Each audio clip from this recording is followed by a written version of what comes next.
Bienvenue à vous qui écoutez le podcast J'ai un truc à te montrer. Aujourd'hui, on va vous parler de ces films qui nous ont mises profondément mal à l'aise, où la séance a pu être une torture, un véritable challenge, où notre dimension masochiste de spectatrice est entrée en contact avec des œuvres qui malmènent leur public.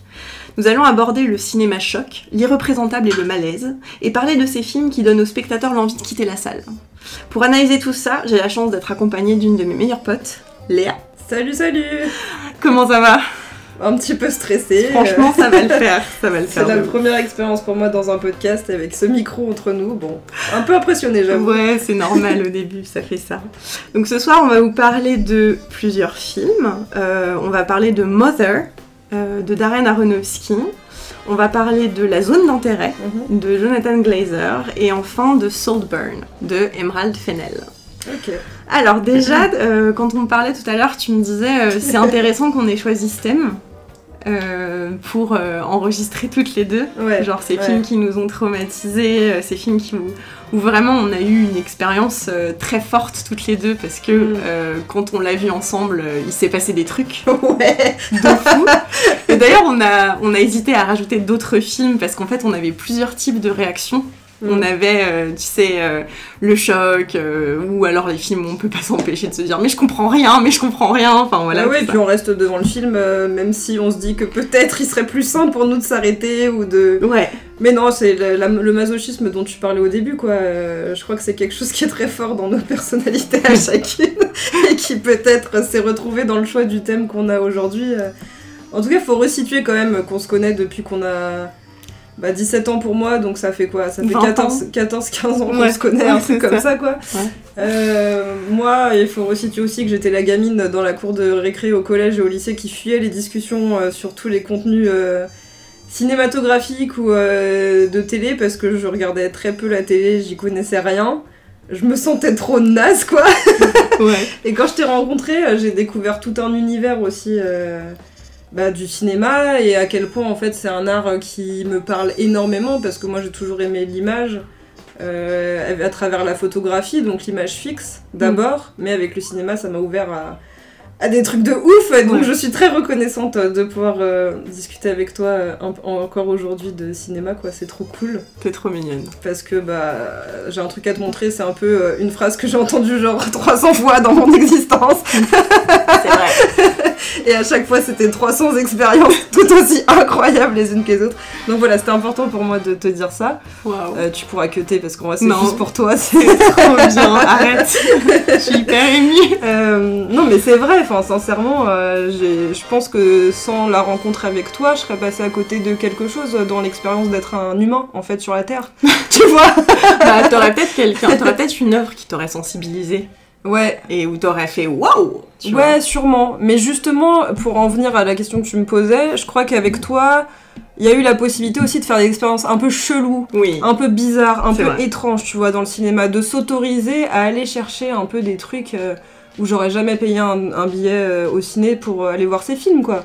Parce que nombre de fois on s'est dit putain en fait on arrête là, c'est trop bizarre, qu'est-ce qui se passe, je suis pas bien, j'ai mal au ventre, c'est terrifiant, enfin tu sais moi j'aime pas je suis pas du tout dans l'horrifique et tout, c'est un cinéma que je connais pas, qui me terrorise trop, quoi.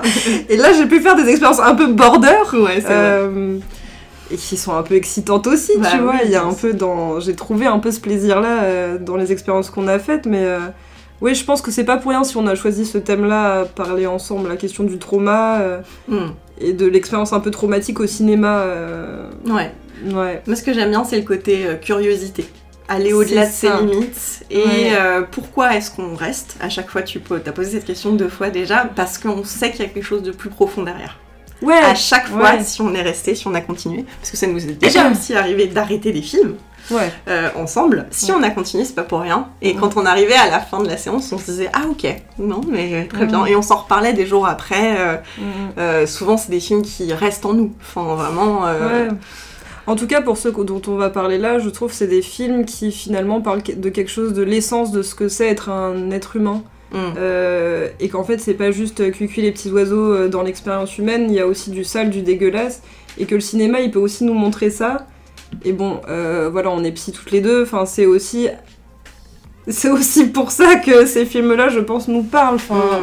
D'accepter l'humanité dans toutes ses parts, même ce qu'il y a de plus dégueu, et de comment, au cinéma, on peut représenter ça, en fait, par quelle modalité, alors technique, artistique, peut-être on en parlera un petit peu. Carrément. Ah bah oui, ça on va expliquer comment on représente l'irreprésentable. Ouais. Donc déjà, le premier film dont on va parler, moi c'est quand j'ai pensé au thème, j'ai pensé à ce film-là tout de suite, c'est Mother, donc de Darren Aronofsky, qui est sorti en 2017 et qu'on a vu toutes les deux au cinéma. Darren Aronofsky, vous le connaissez forcément, il a réalisé Requiem for a Dream, Black Swan, plus récemment The Whale, et un de mes films favoris, The Fountain. Au casting, on a Jennifer Lawrence, Javier Bardem, Michelle Pfeiffer et Ed Harris. Déjà, le film a été marketé comme un film d'horreur. Okay. Donc je me rappelle que quand je t'avais dit viens on va voir ce film, t'étais moyen chaud. T'étais vraiment en mode t'es sûre et tout. Et j'étais en mode non mais c'est Darren Aronofsky, etc. Oui, sachant que tu m'avais montré The Fountain et que j'avais trouvé cette expérience cinématographique juste bouleversante parce que hors des codes que j'ai l'habitude de voir, complètement décalé, et je m'étais dit bon allez vas-y pourquoi pas, je fais confiance à Mathilde, elle va m'emmener voir quand même un de ses réalisateurs préférés. Allez chaud, c'est parti. On y va. Alors est-ce que tu te rappelles de cette séance? Je me rappelle de la deuxième moitié de la séance et surtout de la fin, où alors qu'à l'écran il y avait de plus en plus de monde qui apparaissait, c'était de plus en plus le chaos. Dans la salle, les gens partaient de plus en plus. La salle s'est vidée. Elle se vidait complètement, la salle, et nous, on était de plus en plus angoissés. En tout cas, moi, j'étais de plus en plus angoissée, à tel point qu'à un moment, j'ai dû te dire « Viens, je peux plus regarder, il faut que je cache mon visage. » Et qu'on s'est enfoui sous un manteau de terreur, quoi. Mais vraiment, c'était quand je repense aujourd'hui, je me dis « Mais what ?» Et on l'a revu une deuxième fois il y a quelques semaines, ce film. Et je n'arrivais pas à me souvenir à quel moment, ça a mis longtemps pour que je retrouve à quel moment, putain, ça a basculé. Ça a basculé, à quel moment ça m'a marqué comme ça a fait ce trauma qui fait que j'ai dû fermer un sens, fermer mes yeux, limite boucher mes oreilles, c'était insupportable, quoi. Et je pense que c'est une des expériences au cinéma qui m'a le plus heurtée. Physiquement, je veux dire. Ah bah ouais. Où vraiment j'étais là, genre je me suis dit ça devient insoutenable, et où je me suis vraiment posé la question à quasi toute la séance, mais pourquoi on reste en fait, qu'est-ce qu'on fait? Et le seul argument que j'avais c'était de te dire bah on a payé la séance donc on va rester jusqu'au bout, quoi. Ouais, c'est vrai. Carrément. Bah moi je me rappelle que tu t'es presque évanouie. Pardon. Vraiment. Il y a un moment, t'as un peu tourné de l'œil, quoi. C'était. Ouais, c'est vrai. Ouais. Mais je pense que je m'en souviens plus. Et on est sortis. Moi, j'avais mal au ventre. Et je te disais, je crois, le seul mot que j'avais, c'était psychanalytique, c'était archaïque. Je te disais, et ce qui est pas faux. Oui. L'intellectualisation comme la protection face à l'image. Alors moi, quand je commence à avoir peur dans un film d'horreur, ma technique pour ne plus avoir peur, c'est d'imaginer l'équipe technique. Et donc du coup, d'imaginer le caméraman, le perchiste, le réalisateur derrière le comment on appelle ça, l'écran. Est-ce que t'as réussi à le faire là du coup Là, je l'avais pas fait du tout. J'étais trop happée, et de toute façon, c'est un peu les montagnes russes, je trouve. Mother, et c'est un film qui te fixe à la protagoniste et au personnage principal. Mais ça, on y reviendra plus tard parce que on l'a remarqué quand on a visionné le film. La deuxième fois, parce que là, on analysait. On est fixé à Jennifer Lawrence pendant toute la durée du film. Mais bon, on va expliquer pourquoi c'est tourné comme ça. Déjà, je pense que ça serait cool de résumer l'histoire. Tu m'as dit que tu t'étais préparée je vais prendre et t'es venue avec... Alors, t'as combien de pages avec toi? Je suis curieuse. J'ai écrit très mal, très n'importe comment. J'ai à peu près 5 ou 6 pages. J'adore. Mais parce que moi, ça m'aide d'avoir des petites notes, tu vois. Déjà, pour le résumer, vu que j'ai pas de tête, ça m'aide. Et des petits trucs qui me sont venus c'est trop bien. En y repensant, tu vois, des petites phrases où je me dis waouh, ça va être hyper stylé si je dis ça. Mais je sais pas si j'arriverai à le placer. Ah mais si, tu vas y arriver. Du coup, tu veux que j'essaye de résumer Mother? Ouais. Hésite pas à faire des intercades parce que je sais pas si c'est vrai ce que je vais dire. Moi, je me souviens que le film il commence. Alors, je sais pas si c'est le premier plan, mais en tout cas, il y a un visage en feu, un visage de femme en feu. Après, il y a l'image d'un homme qui pose un diamant sur un socle et une maison brûlée qui va repartir, se régénérer. Et ensuite, t'as un plan serré sur le visage de cette femme, peut-être la même, qui se réveille et qui cherche son mari. Et je crois qu'elle l'appelle bébé. Je sais plus. Mais je suis pas sûre. Si, ça. Mais je crois parce Baby. Ouais, c'est ça. Donc déjà, tu sens un peu les frontières entre la réalité et le cauchemar qui sont un peu entremêlées, ouais, c'est ça. Bon, après, je sais plus trop ce qui se passe, mais en gros, on suit le personnage de Jennifer Lawrence. Je sais plus comment elle s'appelle. Si elle a un prénom. En fait, elle a pas de prénom. Non, elle a pas de prénom.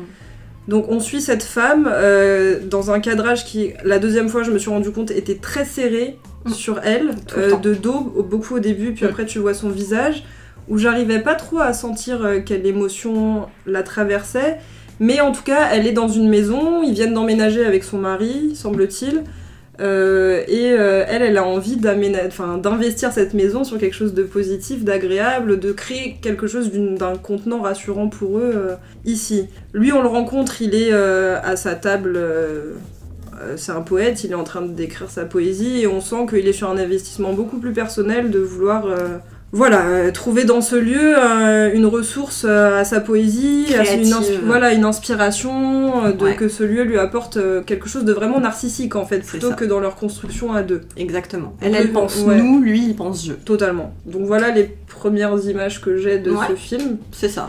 Bah non mais c'est ça, déjà c'était très bien illustré, j'ai revécu les scènes. Moi j'avais plus résumé l'histoire en général. En effet c'est un couple qui vit dans une maison reculée et d'étranges visiteurs vont venir faire progressivement intrusion jusqu'à ce que la situation dégénère. C'est ce que je disais tout à l'heure, ça a été marketé comme un film d'horreur et ça emprunte au genre du home invasion. Et le home invasion c'est un schéma narratif particulier de souvent une famille, ça se passe dans une maison, ça respecte une unité de lieu, c'est en huis clos et c'est des gens vont s'introduire dans la maison pour faire du mal aux protagonistes. Dans les plus grands films de home invasion, t'as Funny Games de Michael Haneke, je sais pas si tu l'as vu, je pense que ce serait trop violent pour toi. Merci de me préserver. Il a fait un original en 1997 et ensuite il a tourné plan pour plan le même film avec des acteurs américains en 2007. Ok. Gros psychopathe. Il y a aussi Panic Room dans ce genre-là, dont j'ai parlé dans l'épisode précédent, Parasite de Bong Joon-ho, qui reprend ce thème-là, etc., etc. Ouais, j'ai beaucoup pensé à ce film d'ailleurs. Mais du coup, c'est cette terreur-là, en gros, d'un espace privé qui crée de l'horreur. Tu vois ce que je veux dire ?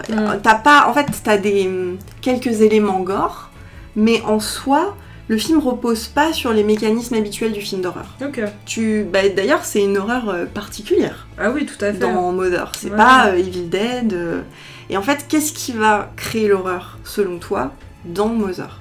Le premier mot qui me vient, c'est l'effraction. En fait, il y a quelque chose vraiment d'effractant dans ce film. Justement, la maison, ça évoque en théorie la sécurité, l'intimité, un peu ce que elle recherche, en tout cas, ce qu'elle semble rechercher au début, mais très vite dans le film, t'es confronté à un silence.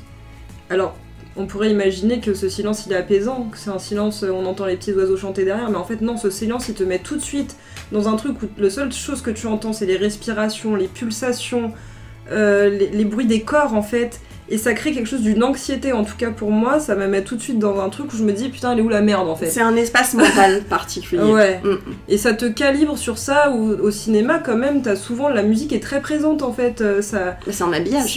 C'est très présent, ça vient prendre par la main tes émotions, exactement, les guider vers là où le réalisateur veut t'emmener, et là quand t'es confronté au silence comme ça, je trouve que t'es un peu perdu quoi. Mais exactement, mais là t'as mis le doigt sur quelque chose de particulier en effet dans ce film, et quand on a visionné les films ensemble, on s'est fait la réflexion très vite. Le design sonore dans Mother, il est quand même assez fou. Il y a la vidéo du Fossoyeur de film sur le YouTube français qui en parle. Il dit que le son justement crée un espace mental, comme tu l'as dit, et il parle du côté immersif du son, de son côté anxiogène, mais en même temps un peu ASMR. Il dit quand elle étale la matière, c'est onctueux comme son. Tu vois, t'as des trucs comme ça. En fait, c'est un son qui est texturé. Donc dans le film, il n'y a pas de musique, et en fait il se concentre sur les sons de l'environnement qui sont amplifiés. Chaque son est riche et distinct, on entend tous les bruits de pas, chaque frottement, chaque mouvement. Et en fait, notre expérience, c'est l'expérience des personnages dans cet environnement. Ouais. C'est assez fou. Oui, t'es collé à la femme, je trouve. T'es collé à elle. Dans la manière où c'est filmé, je repense à cette scène où elle est de dos au début, très serrée, et t'es elle, quoi. Oui, c'est ça. T'as envie de voir, t'as envie que les yeux ils se déplacent, que la caméra elle bouge pour que tu vois un peu plus large que... Un peu comme dans un jeu vidéo où tu seras en première personne. Totalement, voilà, c'est exactement ça. C'est l'expérience du jeu vidéo, quoi. Sauf que t'as pas de prise dessus, donc tu te dis putain, quand est-ce que ça va bouger, qu'est-ce qui va se passer Exactement. Et ça crée du suspense. Ouais, un truc un peu ça. bon. Qu'est-ce qui va se passer maintenant? Bah pour le coup, ça c'est vraiment propre au cinéma de Aronofsky. Il y a une vidéo de Speakima Movies, pareil, sur YouTube, qui parle de la perspective de l'enfer chez Aronofsky. Et en fait, il explique que ce réalisateur cherche à nous raconter ces histoires en nous plongeant dans l'expérience subjective des personnages. Dans Requiem for a Dream, il utilise ce qu'on appelle des snorri-cams. C'est des caméras fixées directement sur les acteurs qui font que quand ils se mouvoient, on a la sensation qu'ils bougent pas alors que l'environnement autour d'eux remue beaucoup. Tu vois, cette technique, elle permet d'offrir un point de vue dynamique de la perspective de l'acteur. The Fountain, c'est un exemple aussi de la perspective unique du personnage à travers la structure du récit. Qui présente en parallèle 3 histoires qui se déroulent à des époques différentes. On y suit Thomas, interprété par Hugh Jackman, qui incarne à la fois un conquistador du XVIIIe siècle, un chirurgien d'époque contemporaine et une sorte d'astronaute évoluant dans l'espace à bord d'une sorte de capsule sphérique abritant un arbre mystérieux. C'est trop bien The Fountain, faut le regarder. Ça me donne trop envie de le revoir. Ah non mais c'est trop bien. Et du coup c'est le travail de la caméra subtil et précis qui crée une atmosphère, et c'est ça du coup qui va surprendre le spectateur.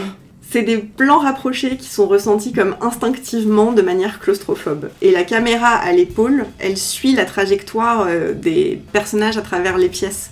Tu sais, ça dynamise l'action. Je sais pas, tu te souviens, mais en fait, tu évolues comme elle, quoi. Tu la suis partout. Et du coup, on passe d'une mise en scène où chaque son a son importance, dans ce basculement du film, à un chaos où on peut plus faire la différence entre les sons, ni comprendre ce qui se passe à l'écran.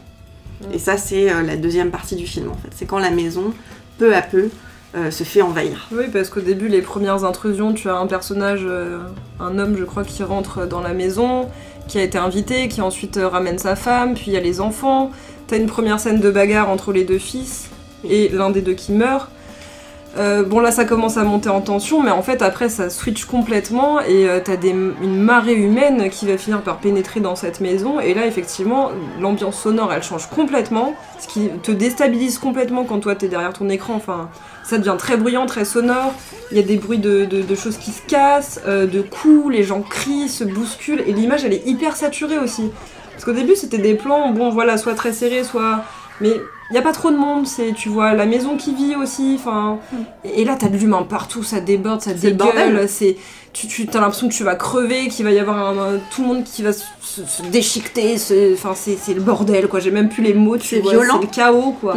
Et c'est hyper violent. Ouais. À ce moment-là où il y a tous ces humains-là. Comparé à ce calme olympien dans la maison.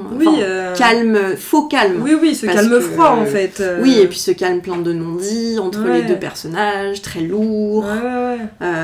C'est quand même assez particulier. Oui, tu te questionnes un peu sur ce lien d'amour qu'ils ont en fait. Complètement. C'est quoi l'amour qui les lie en fait? De quel amour ça parle ce film aussi en fait? C'est ça.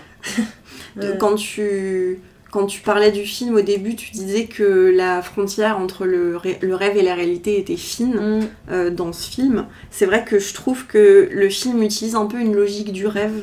Tu vois ce que je veux dire? C'est ça. Le réalisateur a dit, si vous essayez de comprendre, tout tombe en miettes. C'est un freak-out psychologique, on ne devrait pas chercher à l'expliquer. Genre si tu essayes de donner du sens à ce que tu vois, sur le moment, ça sert à rien en fait. C'est quelque chose qui se ressent.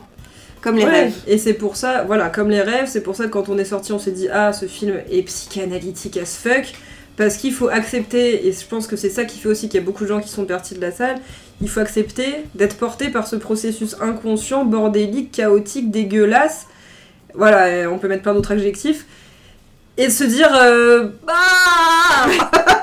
et accepter ça en soi, il y en a pas beaucoup qui peuvent le supporter. Ah bah déjà pour se prendre un symbolisme pareil dans la gueule, c'est quand même... faut la quitter. Donc il a des ovaires ce film, enfin tu vois, il en jette. C'est vrai. Mais bon, je pense que tout le monde ne peut pas apprécier cette expérience-là.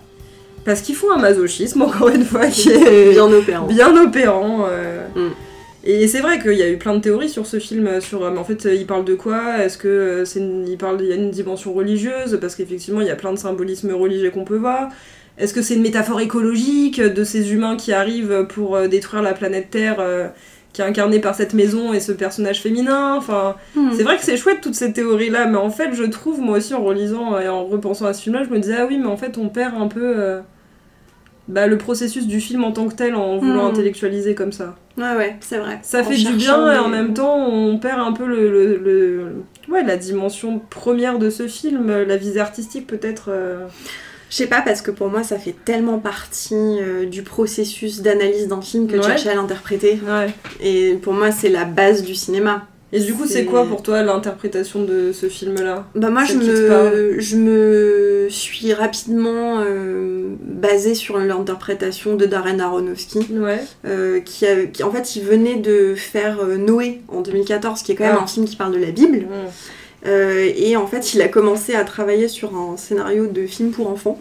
Okay. Et dans ce processus, il a eu une nouvelle idée et il a écrit le scénario de Mother en 5 jours. Ah ouais. Beaucoup plus rapidement que son rythme habituel. Et en fait, pour lui, c'est une allégorie, en gros, qui montre le viol et les tourments infligés à la terre-mère, donc représenté par Jennifer Lawrence. Le personnage de Javier Bardem, le poète, ça représente une sorte de dieu, un créateur. Michel Pfeiffer, c'est Ève. Ed Harris, c'est Adam. Leurs enfants, Abel et Cain, apparaissent également. Ils le tuent, etc. Et la maison représente le jardin d'Éden. Ouais. En gros. Mais moi, c'est vrai que ça m'a parlé, cette métaphore biblique. C'est vrai qu'il y a, quand elle pète un câble, elle inonde la cuisine, enfin, il y a de l'eau. C'est vrai que tu retrouves tout ce symbolisme et que je trouve qu'il est plutôt chouette. Toi, t'as d'autres trucs à dire sur Mother? Moi, je voudrais revenir quand même sur la scène qui, finalement, où j'ai compris celle qui a été insupportable, finalement. C'est quand même la scène avec le bébé, donc elle est enceinte quand même à un moment, ils attendent un enfant. Bon, elle est enceinte et elle va accoucher au moment où il y a la foule, où c'est le chaos, où c'est le bordel. Elle n'arrive pas à trouver un espace où accoucher sereinement. Lui, il est pas très protecteur non plus, finalement. Elle finit enfermée dans une pièce alors que des gens essayent d'intruser cette pièce et de venir lui voler ce bébé. Du coup, on peut aussi voir, j'imagine, que c'est un personnage... Enfin, au niveau de la symbolique, ce bébé qui se serait du coup Jésus, ouais. C'est Jésus. Et ce bébé, il naît, il est présenté à la foule, voilà, Jésus est né, ce bébé est là, et en fait la foule arrache le bébé des mains de l'homme, qui ne peut pas le retenir et qui n'essaye pas tant que ça finalement. Et je sais plus, tu vois, c'est très confus pour moi à ce moment-là, j'arrive pas à savoir si on voit vraiment les choses ou si c'est suggéré parce qu'en fait la foule se jette sur lui. Et ce bébé, il se fait bouffer, quoi. Ouais. Donc c'est quand même une scène de cannibalisme un peu hardcore sur un nouveau-né. Et moi qui a suscité de l'insupportable, je me suis demandé, pourquoi c'était aussi insupportable. Alors... normal en même temps. Bah oui, je crois. Ça fait partie des interdits de base, et que le cannibalisme, c'est bouffer un congénère, ça rend fou, quoi. Donc ça a été vraiment insupportable pour moi, cette scène. Moi je crois que ça a commencé à être insupportable... ce troisième acte-là, même avant qu'elle accouche. Quand ça commence à être le chaos dans la maison, qu'elle se fait envahir et que justement les gens commencent à se battre et qu'il commence à y avoir de l'esclavage. En fait, si tu fais attention dans les images, si tu mets sur pause, tu vois un peu tous les travers de l'humanité. Et c'est montré très très vite. C'est ça. Et puis voilà, encore une fois, en termes de design sonore, là, tu t'en prends plein la poire. Ça explose de tous les côtés. Mais oui, c'est là que j'ai trouvé que c'était archaïque, le cannibalisme. C'est clairement archaïque et ça retrace l'histoire de l'humain, en fait, à travers toutes ces images dont tu parles, qui sont montrées très vite, mais où on voit tous les travers dans l'histoire, enfin, qui sont même pas forcément des travers, d'ailleurs, qui ont constitué notre histoire en tant que société humaine. Et comment, on défonce tout sur notre passage. Enfin, il y a quand même une métaphore écologique aussi dans ce film quand on réfléchit au symbolisme, qu'on ne peut pas ne pas voir, cette maison qui respire. où elle écoute son cœur battre au début et comment il se noircit aussi, là je viens de me ressouvenir, quand tous les humains arrivent, on voit le cœur de la maison je crois, et qui devient tout noir, tout serré, la maison elle s'ouvre, elle se met à saigner, plus il y a d'humains, plus la maison elle a l'air de souffrir, et elle aussi vu qu'elle est connectée à cette maison, enfin à cette terre quoi, et c'est douloureux quoi, moi ça m'a suscité de la douleur quoi, vraiment. Mais c'est un film très riche, il y a beaucoup de détails, il y a un moment où elle prend une espèce de médicament dans une fiole, on sait pas vraiment ce que c'est. Oui. Voilà, il y a aussi. Oui, il y a plein de choses, il y a plein de choses. C'est un film très très riche. Ouais. Franchement. Très dense. Donc voilà, on n'a pas regretté au final de l'avoir vu. Même revu. Ouais. C'est quand même un film qui mérite qu'on y fasse attention. Déjà rien que parce qu'on peut avoir 14 000 interprétations. Et puis voilà, ça reste quand même une œuvre de qualité, d'un point de vue filmique. Oui, ça laisse pas indifférent en tout cas. C'est sûr. Est-ce que t'as des trucs à rajouter ou est-ce qu'on passe au prochain film ? On peut passer au prochain, allez. Donc, c'est lequel le prochain alors ? C'est La Zone d'intérêt. Donc énorme morceau quand même. Aïe aïe. Encore une fois. Donc je vais présenter le film. Vas-y. Il est sorti en 2023. Il a été réalisé par Jonathan Glazer. Donc Jonathan Glazer, c'est quand même un réalisateur qui officie peu. Il a fait très peu de films. Mais on lui doit Birth, sorti en 2004. Un film extrêmement bizarre avec Nicole Kidman, où en début de film, elle perd son mari. Et ensuite, il y a un enfant qui revient des années plus tard et qui dit « Je suis ton mari réincarné ». Ok. Je ne l'ai pas vu, mais je pense que ce serait très intéressant de le regarder. Enfin, en tout cas, quand tu vois les autres, voilà, on va se le mettre sur la liste. Next. Je sais pas, toi, si t'as vu Under the Skin, sorti en 2013. Moi, je découvre ce réalisateur, je connaissais pas. Ah ouais, bon, c'est très particulier quand même comme cinéma. Bon, ce film a été présenté au Festival de Cannes en 2023. Il a remporté le Grand Prix, ainsi que l'Oscar du meilleur film international en 2024. Le synopsis avait dû être regardé secret, normalement, c'était censé être une surprise. Bon, évidemment, ça a fuité, parce que, bon, 21e siècle. Ouais. Est-ce que tu veux résumer l'histoire, ou tu veux que je le fasse ? Vas-y, je te laisse l'honneur pour celui-là. Alors, à côté du camp d'Auschwitz, le commandant Rudolf Höss, sa femme Hedwig et leurs enfants vivent paisiblement dans leur grande maison et leur jardin fleuri. Donc c'est un film qui parle de la Shoah, de l'extermination des Juifs, c'est un film qui parle de nazisme, sans jamais montrer l'intérieur du camp. On est toujours dans cette maison ou dans la nature, mais on ne voit pas les violences, on ne voit pas la mort, par contre, on l'entend. Ouais. On l'entend très très bien dans ce film. Ouais. Est-ce que tu te rappelles, quand on l'a vu ensemble, ce qu'on a traversé ? Tu te rappelles ou pas ? Ce film, il est très sensoriel aussi. Alors déjà, il y a le générique au début. Ah ouais, c'est avec ses voix, c'était bizarre, c'était long. Très très long. Et puis c'est sur un fond noir. Assez insupportable. Ouais, t'as un peu envie de dire, mais enfin c'est bon quoi, on va sauter les minutes qui passent. Je sais pas combien de temps ça dure, mais ça dure deux bonnes minutes, je dirais. C'est super long. Ouais. Bah on s'est dit à ce moment-là, enfin moi je t'ai dit, ça va être du cinéma expérimental. Voilà. Vraiment là on est sur un truc. On va sur une expérience, mais ce serait bien de rentrer dedans quoi. Donc moi j'étais un peu en mode bon. Mais en fait, il y a déjà la question de ne pas voir dans cette image très noire, très... Avec ces sons inquiétants. Ouais. Et après, t'arrives dans le jardin, je crois. Ouais. Non, t'es pas dans le jardin. T'es pas dans le jardin. T'es dans la nature. Ils sont au bord de la rivière. En tout cas, t'es dans une nature qui est assez agréable, assez ressourçante. Mais en fait, c'est une scène de vacances. De famille en vacances. Mais un peu la petite famille idéale. Voilà, le papa, la maman, les enfants, enfin, c'est tranquille. Mais bon, c'est comme l'autre, tu te sens en insécurité parce qu'en fait, là encore, il n'y a aucune musique. Pas de musique. Et moi, ça m'a déstabilisée, quoi. Tout de suite. Zéro musique. Enfin, c'est un film comme si c'était ta famille que t'avais filmé à la caméra sur l'épaule, quoi. Donc ça crée une certaine tension, mais je me souviens plus trop comment les scènes, elles s'enchaînent au début. Ouais. Je me souviens vraiment de cette absence de musique, moi. Et Ah oui, ça nous a vraiment... ça nous a... beaucoup perturbé, le design sonore. Alors, déjà, d'un point de vue du tournage, de la manière dont ils ont tourné le film, il faut savoir qu'ils ont installé une dizaine de caméras qui tournaient en même temps, sans équipe dans la maison. C'est-à-dire que le réalisateur, enfin Lucas Zal, le directeur de la photo, et le réalisateur se trouvaient, donc il y en avait un au sous-sol et un à l'extérieur de la maison, et les acteurs étaient libres d'improviser durant de longues séquences. Ils étaient filmés de partout. Du coup, t'as aussi la manière dont ils sont montrés dans cette maison qui est assez particulière. C'est des scènes, pareil, dans le silence, où tu les vois mener leur vie quotidienne. C'est ça. Tu vois un peu des ombres, des espèces de serviteurs, donc tu comprends que c'est des juifs, qui passe. Mais tu le comprends pas forcément. Enfin, le premier qu'on a capté, c'est celui qui. Cette scène est d'une froideur. Ouais, en fait, il enlève ses bottes, il revient du camp, il revient du travail, comme ça, il enlève ses chaussures, il les pose, et en fait, t'as une forme cadavérique qui vient les récupérer, qui les fout dans un lavabo, et là, tu vois le sang. Qui sort. En fait, voilà, c'est que montré comme ça, de toute façon, les horreurs du camp. Parce que t'es pris dans une banalité assez étrange, ordinaire au début, où tu te dis, mais en fait, il va où ce film, de quoi ça parle, Et en fait, il y a plein de petits indices comme ça qui sont disséminés. C'est ça.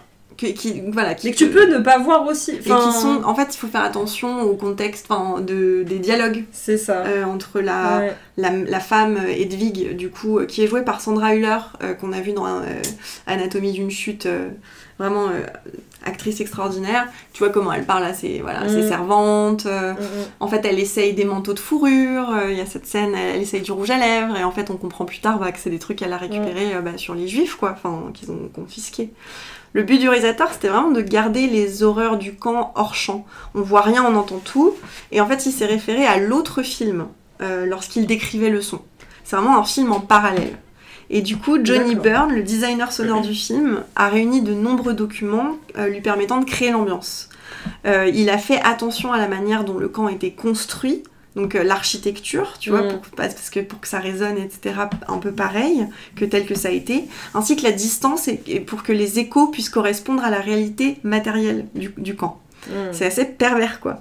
Il a passé 1 an à construire la bibliothèque sonore avant le tournage. Tu te rends compte, ce travail quel travail, quoi. Il a répertorié des sons de machines industrielles, de crématorium, de fours, de bottes, de coups de feu et de sons humains de douleur. Donc parce que les prisonniers arrivant à Auschwitz étaient d'origine française, il a notamment utilisé des voix et des cris provenant des manifestations à Paris en 2022. Voilà, j'ai bien aimé cette petite... Ok. Ah ouais. Voilà, c'est assez fou. En gros, Glaser, il a quand même collaboré avec des historiens, le musée d'Auschwitz, d'autres organisations. Il a obtenu l'accès aux archives et il a examiné les témoignages de survivants ainsi que des individus employés par les Huss. Les Huss, comment tu les décrirais ? C'est glaçant. Non, mais c'est une famille qui est glaçante parce qu'en fait, on sent que derrière ces gestes d'apparence banale, ordinaire, en fait, ils sont tous imprégnés de l'horreur qui est en arrière-plan. T'as un des enfants, je crois, une jeune fille qui a des crises de somnambulisme. Oui, non, ça c'est un autre truc. Ça c'est un autre truc dont on parle. Oui, le négatif, les images négatives. Mais c'est pas... Ouais, en tout cas, le père aussi, il a un peu du mal à dormir. Il a des tocs. Parce que je crois me souvenir qu'il va, avant de se coucher, il va toujours refermer les portes et vérifier que toutes les portes sont bien fermées. Une des femmes de maison, elle vit dans l'angoisse en permanence qu'elle va se faire buter si elle fait tomber un verre ou si elle fait le moindre faux pas ou le faux geste. À un moment, t'as la grand-mère qui vient les visiter aussi, et elle arrive pas à faire semblant. Elle est trop intrusée par... Alors en fait, ça c'est une bonne question. Je sais pas si t'avais écouté La gêne occasionnée avec François Bégodeau, justement, où il parlait de ce film. Il faisait un parallèle notamment entre le nazisme et le capitalisme, je sais pas si tu te rappelles dans cette scène qui était très cool. Ouais, très juste. En gros, la grand-mère, donc en fait, ils sont juste à côté, forcément, donc on a des bruits de crématorium constants, et de la fumée, et l'odeur. Et en fait, elle tique là-dessus.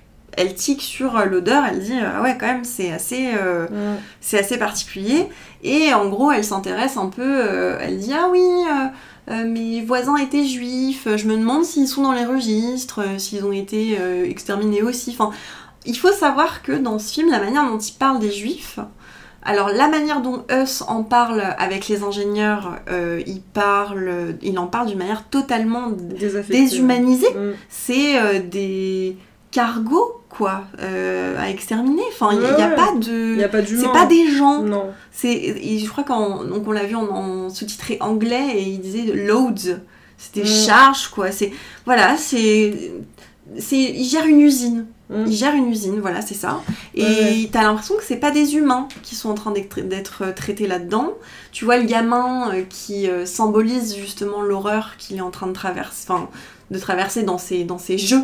On voit souvent le petit garçon dans sa chambre avec les sons derrière. Et en fait, toi, tu disais à ce moment-là, psy pour enfants, t'étais en mode, voilà, il métabolise fort, le petit, là. Oui, je me souviens plus trop ce qu'il jouait, mais effectivement, ça me revient. En tout cas, voilà, il y a ça. Et puis voilà, c'est la grand-mère, finalement, elle se relève la nuit. Et elle voit à l'horizon... en fait, c'est rouge, sang, et elle voit la fumée. Et du coup, la théorie de Bégodeau, c'était pas qu'elle part parce que ça l'effraie et qu'elle se rend compte de la réalité, c'est que juste ça pue trop, quoi. Ça pue trop, ça la gêne trop. Dans son confort à elle, ça venait de l'effracter. Jusque-là, c'était confortable, mais là, ça devient... Ouais, c'est ça. Et tu vois, en fait, donc la femme de Huss qui présente sa maison comme une maîtresse de maison. Elle est très fière, très très fière de son immense jardin, de ses beaux enfants, de leurs chiens, enfin c'est totalement déconnecté de d'ailleurs il y a un moment je crois où dans le film il y a la question d'une possible mutation et du coup d'un départ de cette maison là, et elle je crois qu'elle veut pas en partir parce que justement elle a tellement investi cette maison, elle s'est donnée pour faire ce beau jardin, que cette maison soit au carré comme elle le souhaite, qu'elle n'imagine pas changer de maison, elle ne voit pas l'intérêt. Elle lui dit c'est notre vie de rêve, quoi. Ouais, c'est l'Éden, enfin elle s'est construit son Éden dans le cauchemar, quoi. Tu te rends compte quand même? Non mais c'est dingue. D'un point de vue psychiatrique, c'est assez chaud, quoi, d'être déconnecté. Oui, et justement moi je trouve que ça on le retrouve... Enfin, la dimension psychiatrique, je sais pas, mais la dissonance dans laquelle sont les personnages, moi je l'ai vécu entre le sonore et le visuel. C'est-à-dire que dans ce film, ton oreille, elle sait des choses que ton œil ne sait pas. Et ça va te faire vivre la même dissonance qui est glaçante que celle des personnages. Tu entends tous ces bruits de l'horreur, les machines de crémation, les cris de douleur, d'horreur, les pleurs des enfants, les armes, les bruits les bruits des pas de bottes, soldats, le sonore est horrible, mais toi, ton œil, il est en mode non mais attends, c'est super beau, regarde ces fleurs. Il y a un papillon. C'est hyper propre, ce jardin, il est bien organisé, il y a des belles couleurs, il y a de la piscine, il y a les enfants, il y a la piscine. En plus, il a décidé quand même de tourner l'été. Et du coup, moi, je me sentais sur deux plans en même temps que je voyais ce film. Et je me dis, c'était réussi là-dessus. Je vivais ce truc un peu de dissonance complète. Avec des moments où je ressortais, je me dis non mais Léa, attends, on parle d'un truc horrible là, tu peux pas te dire cette maison elle est cool, c'est sympa. Enfin, ouais. Mais c'est intéressant parce que du coup, lui, son but, c'était de démystifier les responsables de l'Holocauste. Parce qu'en gros, il disait qu'ils sont qualifiés et montrés comme des figures mythologiques du mal. C'était montrer que c'était des humains, tu vois. Il souhaitait montrer ces horreurs, pas comme quelque chose de provenant du passé, dont on serait en sécurité maintenant, mais comme quelque chose qui se passe ici et maintenant. Tu vois, ils font la même chose que nous, on continue de faire, c'est-à-dire vivre leur vie domestique dans leur jardin, etc. C'est un film qui nous met mal à l'aise et qui nous fait nous sentir en insécurité. Enfin, je sais pas, moi, ça m'a rappelé un peu ce qui se passe en Palestine, par exemple. De moi continuer de... Alors, c'est pas à côté, dans le champ d'à côté, mais quelque part, c'est à côté, parce que quand j'ouvre mon téléphone, c'est là. On y a accès maintenant à cet à côté, même si dans le réel il est pas tout à côté. Et on sait quoi. C'est ça, et je continue de couper mes tomates et de boire mon café, alors que t'as des enfants qui crèvent et des gens qui crèvent depuis des mois, tu vois. Enfin, du coup, ouais, pour ça, je trouve ça assez fort. Ouais. Il est vraiment, vraiment fort. Et du coup, j'allais dire qu'est-ce qui nous a trauma dans ce film.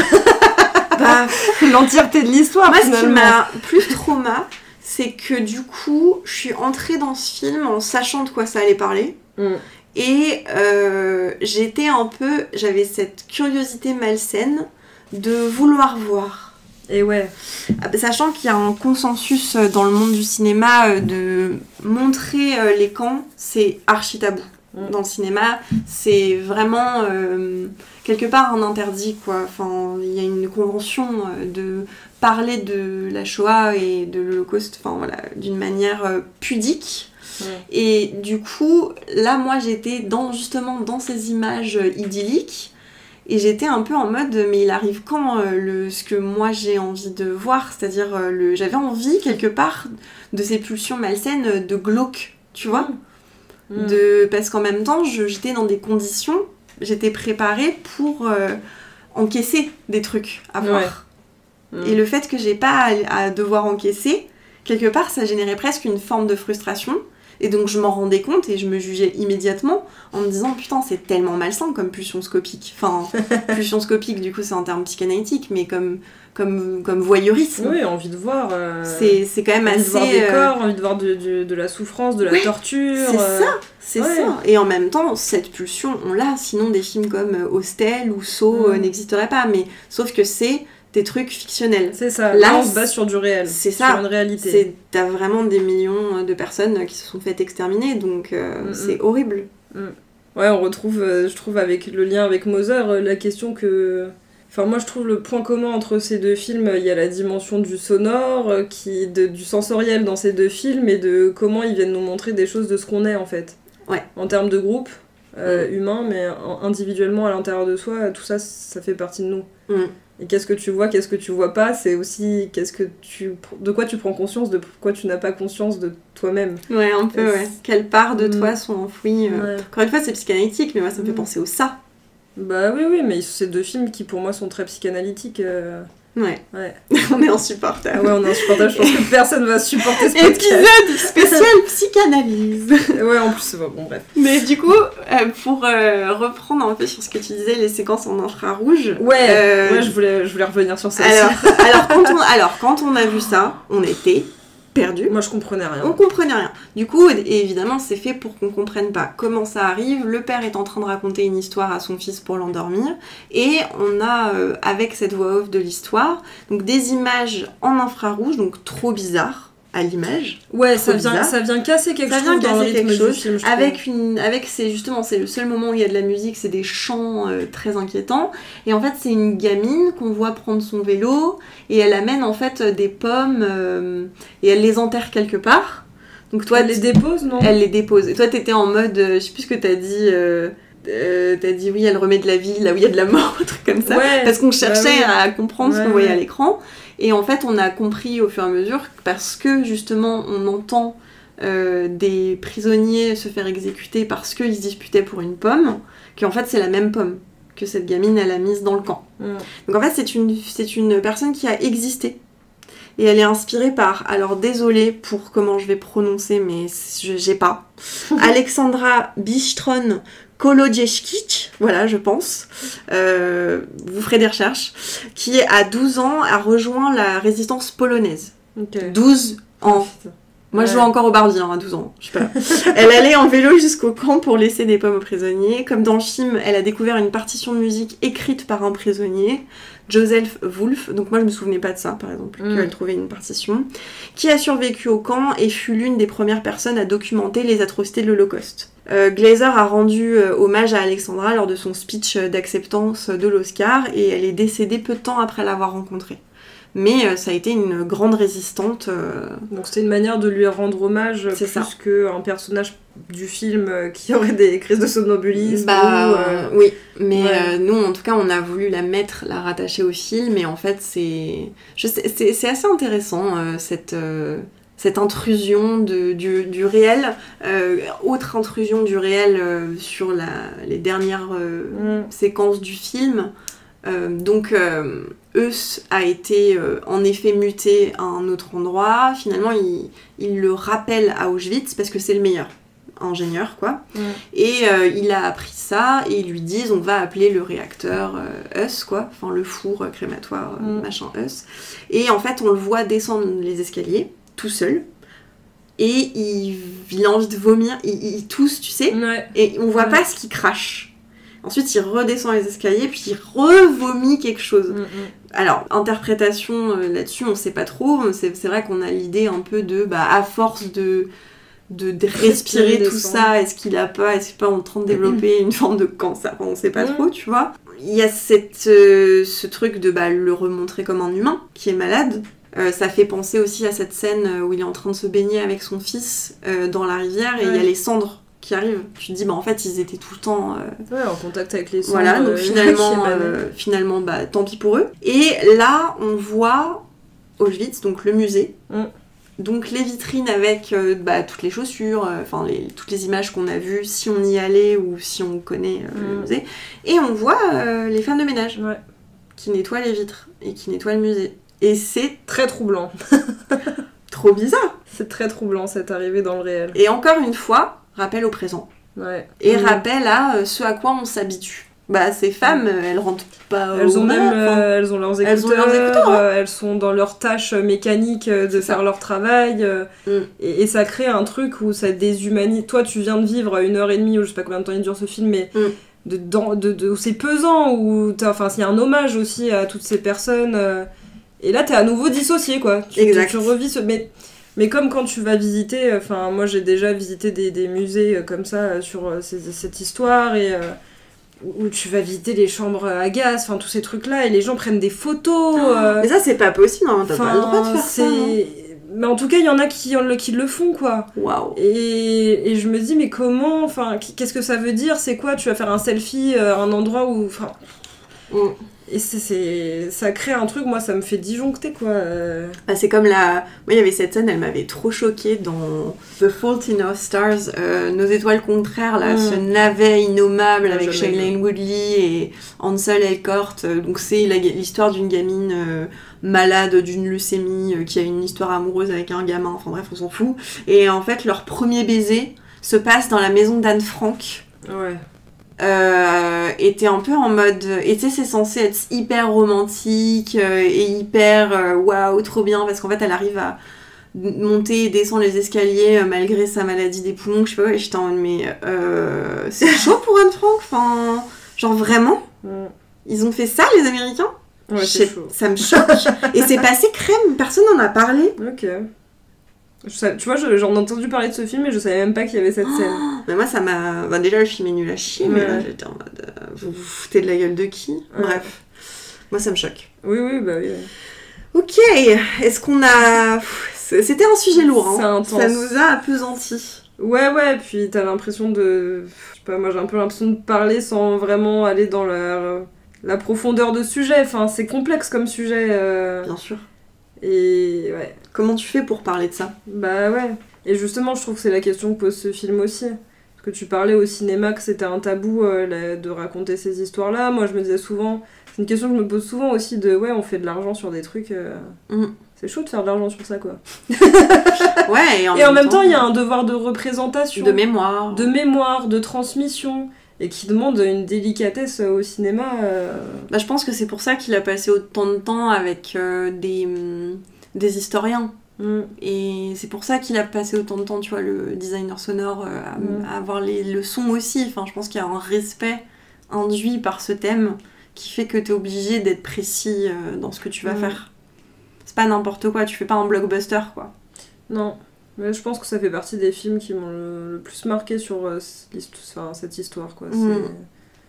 Justement, du fait qu'on soit pas obligé de voir pour rendre mémoire. Oui.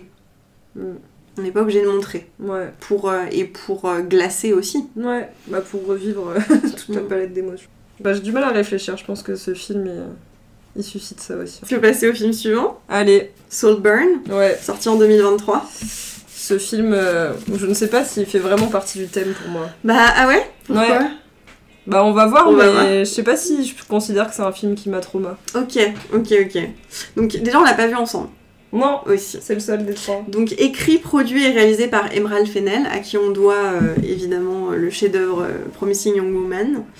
C'est un film qui, est époustouflant visuellement. Déjà, c'est incroyablement maîtrisé.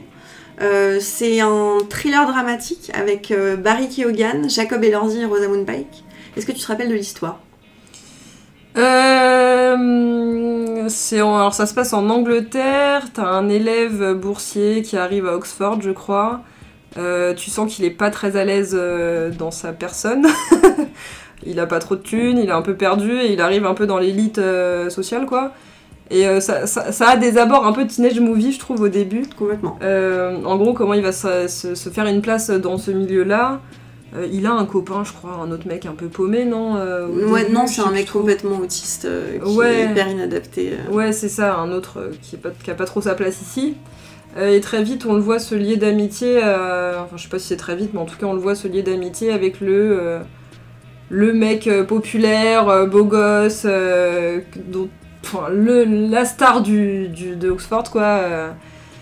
Voilà. Ça, c'est le tout début. Ouais, Après, ça. Comment ça se déploie, je te laisse... Alors, du coup, ouais, c'est à peu près ça. Donc, ça se passe dans les années 2000. Oh. Et en fait, il va rapidement devenir obsédé par ce mec. Ouais. Qui est, donc, comme tu disais, très beau, populaire, mais surtout aristocrate. C'est-à-dire qu'il est issu de la famille royale anglaise. Ça, il le sait d'emblée ? Oui. Et en fait, du coup, il va l'inviter à passer l'été dans le château de sa riche famille excentrique. Puisque Saltburn, c'est le nom du domaine. Et du coup, c'est un film qui parle d'obsession amoureuse, de mensonges, de trahison, de meurtre, d'effroi. Il l'invite parce que le père de comment il s'appelle Oliver. C'est ça, le père d'Oliver, il est mort, non ? Ouais, c'est ça, il est mort. C'est ce qu'il lui raconte. Voilà, Oliver lui dit que ses parents sont addicts et qu'ils se sont jamais occupés de lui, et qu'ils sont terribles, et que son père est mort... En fait, il lui dit ça, que son père est mort un jour après qu'ils se soient disputés. Ouais. Oui, il lui dépeint une enfance abusive, voilà, c'est ça. Terrible. Et du coup, c'est un peu l'entrée de cet outsider dans ce monde, avec ses codes particuliers. La première fois qu'on découvre le domaine de Saltburn, c'est vraiment, vous pouvez l'imaginer, hein, c'est le château anglais, sublime, dans un domaine immense, avec de la nature, enfin voilà, ça fait fantasmer, c'est hyper bien filmé, forcément, c'est des longs plans séquences dans les salles, voilà, c'est ça. Trop beau, tu te balades avec les personnages, je me souviens au début où il est complètement perdu à Saltburn, on visite toutes les pièces en enfilade, c'est trop beau, enfin, c'est luxuriant, ça déborde. C'est ça. Toi aussi, t'as envie de découvrir ce monde qui, pour moi, en tout cas, est inconnu, quoi. C'est waouh. Alors, pourquoi, et pour moi, ça rentre un peu dans les films qui nous ont traumatisés, parce que déjà, c'est un film qui met mal à l'aise, pour moi, profondément. Okay. Et de plein de manières différentes. T'es mal à l'aise au début, parce que tu empathies avec Oliver dans ce monde que tu connais pas, que ce soit l'université et ensuite cette maison. T'es mal à l'aise de l'obsession amoureuse qu'il nourrit pour Jacob Elordi dans le film. Enfin, vraiment, il l'observe, il est très voyeur, et t'as des scènes de sexe, pour le coup. Moi, j'avais jamais vu des actes sexuels... non, il y avait une scène, j'avais jamais vu un acte sexuel comme ça. Mais même la première, c'est très Tumblr-esque, d'ailleurs, ce qui se passe. C'est laquelle ? La première, c'est la baignoire ? La première, c'est la scène de la baignoire. La deuxième, c'est la scène de Cuny. Et la troisième, c'est la tombe. La tombe. Voilà, et donc, déjà, moi, c'est... Alors, c'est devant ces scènes, j'étais en mode... Et en plus, elles sont longues. Elles sont très longues. Et elles sont en plan fixe. Et c'est quand même des actes...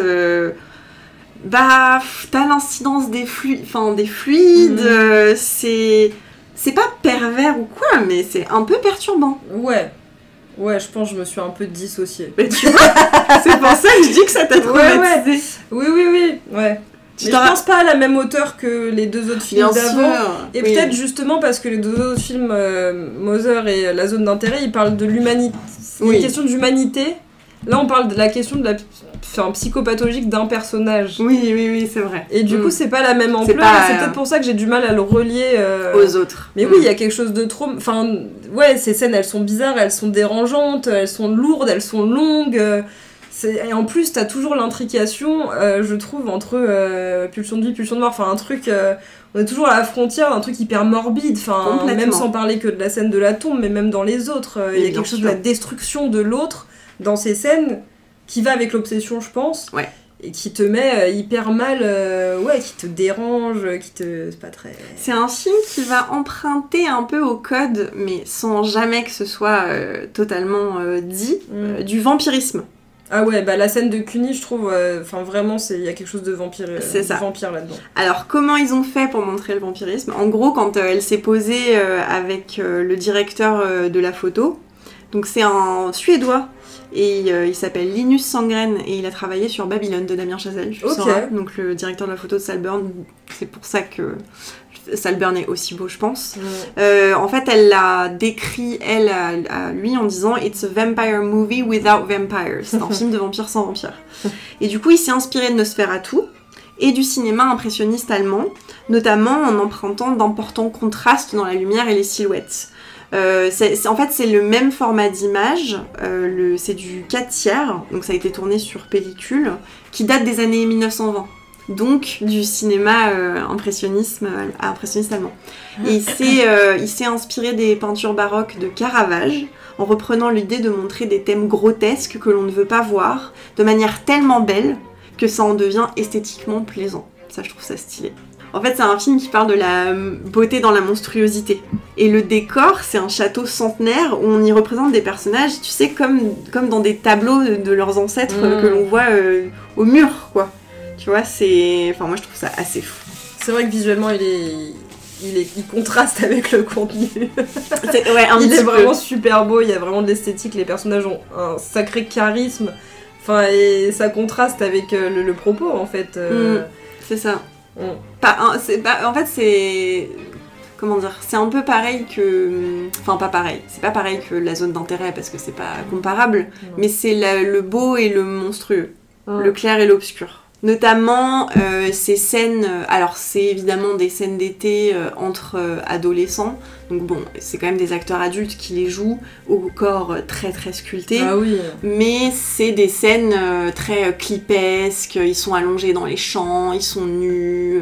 Tu sens le grain de la peau, tu peux presque sentir la transpiration. Oui. Et il y a quelque chose d'assez troublant, je trouve, où à la fois t'as très envie d'être là-bas, de vivre cette expérience estivale burlesque, j'allais dire. C'est presque ça. Bah, un peu, parce qu'il faut les fêtes burlesques. Mais bien sûr, les fêtes, elles sont... Enfin, tout est démesuré, t'as envie de la vivre, cette démesure. Et en même temps, bah, t'as les autres scènes où t'es un peu dans l'effroi, où tu te dis, non mais finalement, je suis bien derrière ma télé, quoi. C'est ça. Il y a un côté un peu claustrophobe. Ouais.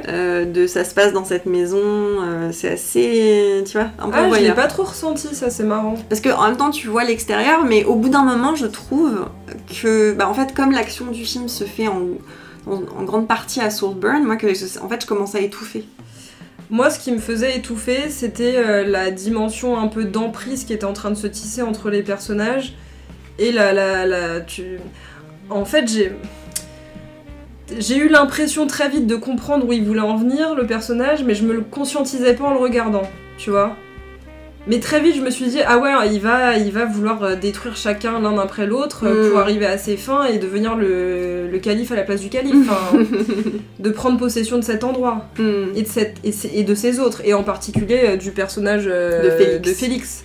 De le posséder, de le faire sien. Ah bah en fait c'est ça. C'est un film qui parle d'obsession amoureuse, de possessivité. Où on retrouve la dimension du vampirisme. Complètement. C'est ça. Ouais. C'est marrant parce que du coup, c'est quand même un film qui est très axé sur le corps et la corporalité, c'est sensoriel. Voilà, les fluides, c'est très... sensuel même. Voilà, c'est érotique. Les scènes estivales, c'est une esthétique vintage, très Polaroid, tu sais, avec du grain, c'est doux, c'est rétro. Les images, elles sont très belles. Les couleurs et la lumière, ça crée un peu, tu sais, une ambiance nostalgique. C'est une lumière qui peut être réconfortante, fantasmatique, mais aussi un peu oppressante. Parce que c'est quand même des contrastes forts. Et elle peut prendre des allures presque fantastiques à certains moments. Il y a des scènes dehors, notamment cette scène de Cluny, où c'est vraiment, on se croirait dans un film gothique de vampire, quoi. Donc voilà, moi ce que j'aime, c'est aussi l'inspiration très drame ancien, un peu tragédie grecque, que tu vois... C'est ça, tragédie grecque, ouais, carrément. Voilà, tu vois, quelque part, le destin va s'opérer, tu vois.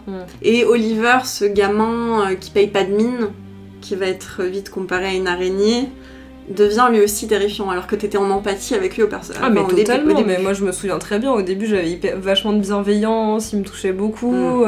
beaucoup d'empathie vis-à-vis de lui, et au fur et à mesure, tu te rends compte que c'est un sociopathe, quoi. Ouais, c'est ça. Et qui va arriver à ses fins et buter tout le monde, quoi. Ouais, mais en fait, tu vois aussi, maintenant, il manipule la famille, la mère, le frère, enfin, la sœur. C'est assez... Puis c'est assez jouissif, en même temps, c'est une comédie, pour moi. T'as vraiment des scènes...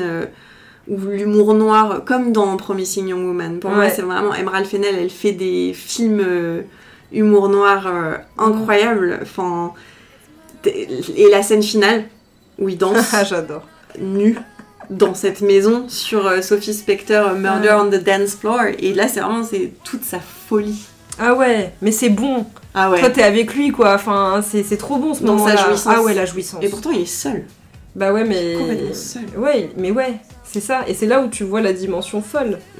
C'est que t'as l'impression qu'il a gagné le jackpot, il va vivre sa best life, mais en fait, le mec, il a détruit tout autour de lui. Il a juste un pauvre manoir où il y a plus personne dedans, quoi.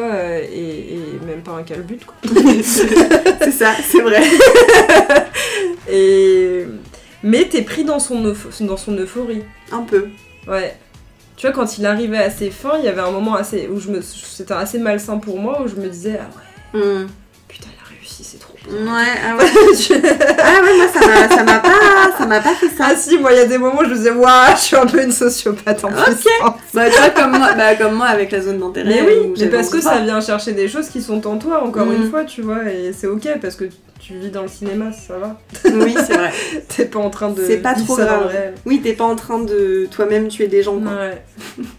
J'espère ça va. Mais oui, c'est vrai que toi, tu voyais pas trop l'impact traumatique, notamment à côté des deux autres films.